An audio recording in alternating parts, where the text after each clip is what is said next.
Europe 1, il est 8h34, Thomas Soto. C'est la revue de presse de Natacha Polony. Bonjour Natacha. Bonjour Thomas, bonjour Julie et bonjour à tous. Alors ce matin, une de vos journaux plane l'ombre du terrorisme. Le Figaro, menace terroriste sur la présidentielle. Libération, terrorisme, fin de campagne sous la menace. Dans Le Parisien, c'est François Fillon face aux lecteurs. Je veux combattre l'intégrisme avec les musulmans. Et puis, Le 1 pose la question qui tarabuste nombre de citoyens. Les médias faussent-ils l'élection ? On commence avec le terrorisme et la menace. Oui, et la même expression qui revient sous la plume de tous les éditorialistes. On l'avait presque oublié. Et oui, cette menace. Certains se focalisent surtout sur les risques d'instrumentalisation. Dans le Télégramme, Hubert Coudurier rappelle d'ailleurs José María Aznar, discrédité par ses propos après l'attentat contre la gare d'Atocha. C'était en 2004, il y a une éternité.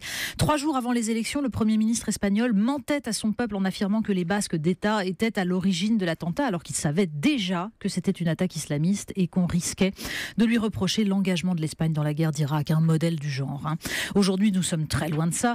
L'opposition est entre ceux qui craignent que cette menace ne vienne polluer les débats de fond et ceux qui estiment qu'il faut justement un débat de fond sur la question. Le pédigré des artificiers ne laisse aucun doute sur la réalité du danger, écrit Denis Domain dans la Nouvelle République. La réapparition du procureur Molins, figure familière hélas, nous réinstalle de plein pied dans le quotidien et les questions sécuritaires. Peut-être qu'on retiendra 2 leçons, estime Jean Levallois dans la presse de la Manche. La première est un rappel au réalisme et à la nécessité de traiter le dossier terroriste avec détermination et persévérance. La seconde est cruelle. Oui, il y a des terroristes. Mais une fois encore, ces islamistes radicalisés sont des citoyens français qui n'ont pas franchi les frontières dans le flot des migrants venus de Syrie ou d'ailleurs. Il y a donc bien un problème de radicalité islamiste chez nous et qui concerne des citoyens français qui n'ont rien à voir avec les malheureux qui cheminent sur les routes d'un pénible exode. Un portrait à présent dans la presse qui a attiré votre attention. Oui, c'est une jeune fille souriante, presque enfant, dans les dernières pages de L'Équipe. Yousra Mardini a 19 ans et justement, elle est syrienne, exilée à Berlin. À Damas, son père était entraîneur de natation. Quand elle et sa sœur aînée, en août 2015, se sont retrouvées sur un bateau pneumatique avec 20 personnes plus un bébé, elles ont sauté à l'eau et nagé 9 km pour éviter à l'embarcation de chavirer. En 2016, Yousra a eu le droit de participer aux Jeux Olympiques dans la première équipe de réfugiés autorisée par le CIO. Invitée à s'exprimer au Forum de Davos, elle a rappelé au monde que les 21 millions de réfugiés dans le monde ont eu une vie avant leur exil. Le magazine Time vient de la classer parmi les 30 teenagers les plus influents au monde.